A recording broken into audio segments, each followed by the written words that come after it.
Hi class, all are fine? Okay, take care of yourself. Children, in the previous session we have discussed about the faction, the coalition nature Congress had.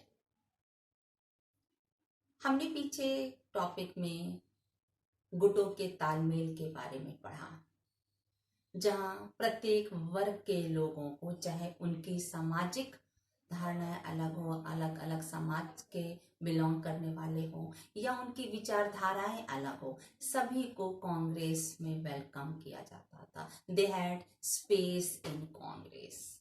It means there were different groups having different ideologies within Congress. With that only our today's topic, the last topic of the chapter, is emergence of opposition. विपक्ष का उदय, विपक्षी party के बारे में हम इस topic में पढ़ेंगे. Children, it is very true that for successful democracy there should be active opposition. If we want democracy, total democracy, अगर हमें प्रजातांत्रिक शासन व्यवस्था चाहिए तो इसको क्रिटिसाइज करने का अधिकार किसी को मिलना चाहिए. और ये क्रिटिसाइज करता कौन है? Opposition party. लोकतंत्र है, ये लोकतंत्र है. यहां आपकी रूलिंग पार्टी है. अगर इसको क्रिटिसाइज नहीं किया गया, आलोचना करने का अधिकार अगर किसी को नहीं दिया गया, तो ये डिक्टेटर्स बन जाएंगे, राजा का शासन हो जाएगा, जहां कोई भी नीति की पारदर्शिता नहीं रहेगी. But opposition has got the right to criticise the affairs, criticise the policies of ruling party for successful democracy. Clear? So meaning of opposition, I think so it's clear. So children, there were opposition parties, विपक्षी पार्टियां थी. And it is not that they came just when election took place. ऐसा नहीं कि जब पहला election 1952 में 51-52 के बीच इलेक्शन हुआ और वह उस समय ही कोई पार्टी विपक्षी के रूप में आ गई या किसी एक पार्टी को कम मत मिला और वह विपक्षी पार्टी कहलाई. ऐसा नहीं है. देयर वर प्रतिपक्षी पार्टियां थीं, तभी तो लोकतंत्र सफल हुआ. ये अलग चीज है कि कांग्रेस का वर्चस्व था.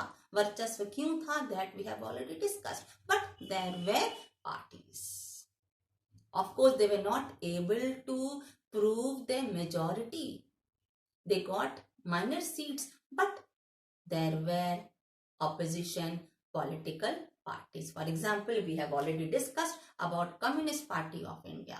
In the year election of 1952, they were able to gain 16 seats, and that was the second party, which was declared as the opposition party. Clear? So now what does the opposition do? ये विपक्षी दल करते क्यों हैं? क्यों कहते हैं कि अगर डेमोक्रेसी सफल रूप से काम करे, लोकतंत्र सफल करना है, प्रजातंत्र का शासन व्यवस्था होनी चाहिए, जनहित होना चाहिए, तो क्या करती है ऑपोजिशन? ये विपक्ष करता क्या है? In that it is the opposition has got the right to keep control over the affairs of ruling party. जो भी शासित दल है उसकी गतिविधियों को चेक करने का अधिकार विपक्ष को है. Otherwise, they will prove their monopoly in each and every field. And whatever dealings are done, whatever rules are made, that should be transparent. उनमें पारदर्शिता होनी चाहिए. इसके साथ ही साथ जनता को उसे अवगत कराने का अधिकार भी किसे है? विपक्ष को है. अगर जनता सरकार की नीतियों से अवगत नहीं होती तो रूलिंग पार्टी भी नहीं जान पाएगी कि उसकी नीतियां कहां तक जनहित में हैं. और उनकी नीतियों में अगर कोई कमी है तो उसको बताता कौन है? Opposition party. Clear? And if opposition party is not active, अगर ऑपोजिशन पार्टी, अगर विपक्षी बहुत एक्टिव नहीं है, इस बात की जानकारी नहीं रखता, स्वस्थ नहीं, मतलब उसको अवेयरनेस नहीं है, क्रियाशील नहीं है, रूलिंग पार्टी की गतिविधियों पर निगाह नहीं रखता, तो फिर ruling party, if you cannot accept it that it will be for only welfare work, will they be able to do 100% of welfare activity? No, they may not.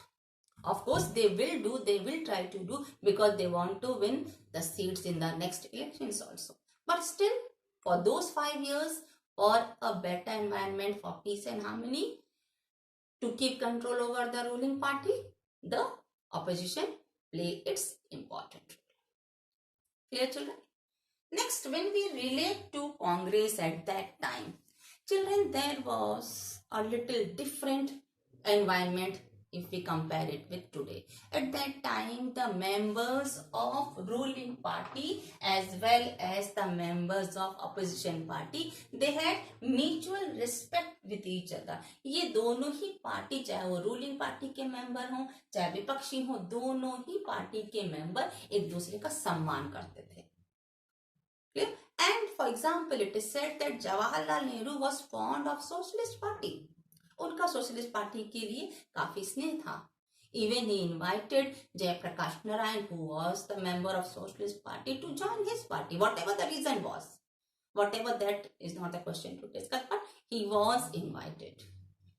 And then the time came that this system started declining. अब इस जो कांग्रेस का जो वर्चस्व था उसमें धीरे धीरे गिरावट आने लगी, पतन होने लगा कि धीरे धीरे कांग्रेस की लोकप्रियता घटती गई, घटनी आरंभ हो गई. कब? जब लोगों में प्रतिस्पर्धा आ गई, जनता और भी जागरूक हो गई. And in that condition, the other political parties, they started gaining greater significance. ऐसे समय में अन्य पॉलिटिकल पार्टीज को भी अपना महत्व मालूम चल गया. They started gaining support from the people. About this you will be reading in the next chapter. किस प्रकार से और विपक्षी दल सामने आए, इसका वर्णन हम अब अगले चैप्टर में करेंगे. क्लियर? किस प्रकार से कांग्रेस का वर्चस्व धीरे धीरे खत्म हुआ, अन्य पार्टी सत्ता में आने लगी, क्या रीजंस था, इसका वर्णन हम अगले चैप्टर में पढ़ेंगे. Now there were 2 or 3 blocks about different parties. Now we'll see to it. The first is about the Socialist Party, about which we have already read in the previous sessions. That Socialist Party was also one of the faction within Congress. जो socialist party थी ये एक गुट के रूप में कांग्रेस में ही काम करती थी. इसके मेंबर्स कांग्रेस के ही मेंबर्स थे, जैसा कि आपने अभी बीते सेशन में सुना है. But in 1948 Congress made an amendment in its constitution. Congress ने अपने प्रशासनिक कार्यों के परिप्रेक्ष्य में जो नियम थे उसमें परिवर्तन बनाया, so that it can prevent dual party membership. मतलब एक ही पार्टी में रह के हम 2 पार्टी की मेंबरशिप नहीं ले सकते हैं. हम जिस पार्टी के हैं हम उसी पार्टी के कहलाएंगे, क्योंकि ऑलरेडी ये सोशलिस्ट पार्टी बन चुकी थी. So in 1948 socialist party was form and the founder was Acharya Narendra Dev. So when this party separated, when it was known as Socialist Party, then it started criticizing the policies of Congress. It started saying that Congress only support the capitalists, they support only the landlords. Congress केवल पूंजीपतियों का समर्थन करती है, बड़े बड़े landlords जो जमींदार हैं उनका समर्थन करती है, जबकि उसे वर्कर्स का, किसानों का समर्थन करना चाहिए. ये इस प्रकार से कांग्रेस की नीतियों और उसके सिद्धांत की आलोचना की गई. But Congress what did it do? How it answered? It started working according to the pattern of socialist party. जैसे कि आपने पीछे अभी सेशन में सुना that any issue which was taken by the opposition to criticize Congress, they started taking that same issue as one of their program. They used to implement it in their program. Same, that whatever was criticized, जिस विषय की आलोचना की गई उसे ही कांग्रेस ने अपना सिद्धांत बना लिया. So what was the result? It was challenge to Socialist Party. ये Socialist Party के लिए बहुत बड़ा challenge हो गया. And after some time, there was split in Socialist Party, reunions were formed, and within that only the members of Socialist Party, they started forming other Socialist Parties. इस प्रकार Socialist Party के कई भाग हो गए, कई अलग अलग दल बन गए और सोशलिस्ट पार्टी बिखर गई. Clear. The next is about communist party of India, जिसके बारे में आपने अभी सुना है. इसके भी पहले आपने फर्स्ट सेशन में सुना था कि that how communist party was declared as the opposition party in the first general election. So children, about Communist Party in 1920, there were common groups which were emerging in different parts of India. तो communist party के जो group थे, छोटे छोटे समूह थे, वो देश के कई भाग में फैले हुए थे. And they were inspired by Bolshevik revolution. और इनको किससे उत्साह मिला था इस प्रकार काम करने का? बोल्शेविक पार्टी से. कभी सुना बोल्शेविक पार्टी के बारे में? पढ़ा है? हाँ, क्लास 10th में पढ़ा है आपने बोल्शेविक पार्टी के बारे में. Revolution which took place in Russia and it was led by whom? It was led by Lenin. So children, till 1935 means 1935 में communist party was working with in Congress. Congress के साथ ही यह काम करती थी. बट इन 1941 में कम्युनिस्ट पार्टी अलग हो गई कांग्रेस से. Why? Because it started supporting British against Nazism. 1941 में कम्युनिस्ट पार्टी कांग्रेस से अलग हो गई क्योंकि उसने क्या किया? उसने अंग्रेजों को नाजीवाद के विरुद्ध समर्थन देना आरंभ कर दिया. क्लियर. जबकि उस समय जो ब्रिटिश के जो प्रिंसिपल्स थे, जो काम थे, वो भारतीयों के प्रिंसिपल से बिल्कुल अलग थे. Because we were slaves at that time. Of course the freedom fight was at its peak, but still when communist, when they started supporting the British against Nazism, it was just separated from Congress. Congress से अलग होकर communist party ने काम करना आरंभ कर दिया. And you have already heard that it had taken part in 1951 election of 1951 where it was able to gain 16 seats. Okay, of course it is said that whatever independence was given in 1947, was it the true independence? Communist party ने कहा जो हमें 1947 में आजादी मिली है, क्या यह आजादी वाकई में भारतीयों के लिए आजादी है? वो इस बात से पूर्ण रूप से सहमत नहीं थे. इसीलिए उन्होंने क्या किया? जो रेवोल्यूशनरीज थे उनको उन्होंने उकसाने का काम भी किया. कहीं कहीं विद्रोह होते थे जहां ये कम्युनिस्ट कहीं ना कहीं उनका समर्थन करते थे. लेकिन 1952 में जो इलेक्शन हुआ 1951 to 52 के बीच, वहां से कहा जाता है कम्युनिस्ट पार्टी ने अपना रास्ता बदल दिया. वह राजनीतिक गतिविधियों में लिप्त हो गई और उसने इस इलेक्शन में 16 सीट प्राप्त करके सबसे बड़े विपक्षी पार्टी के रूप में स्वयं को परिचित कराया. Followed children? Okay. Then comes the next Bharatiya Jana संघ.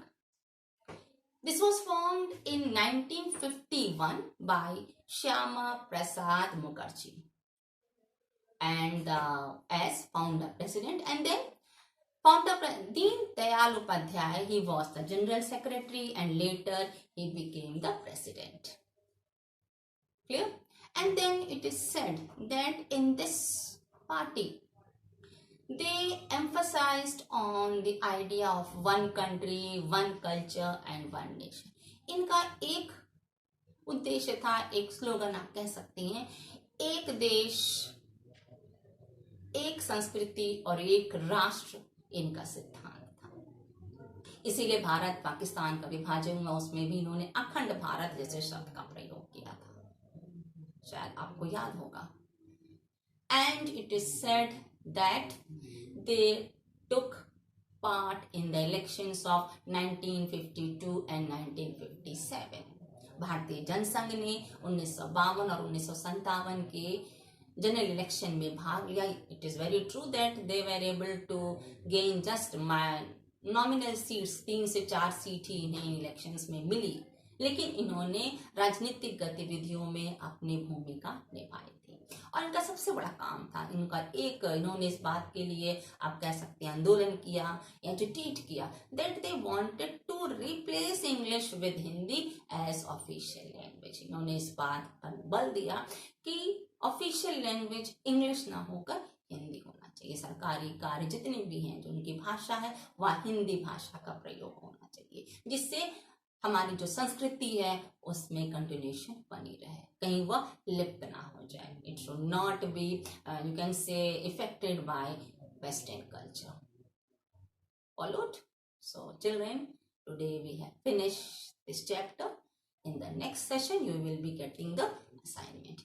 Please go through the points. You will be clear about it. Go through the points discussed, go through the points explained, and write the points in your daily notes copy. Thank you, class. Have a nice day.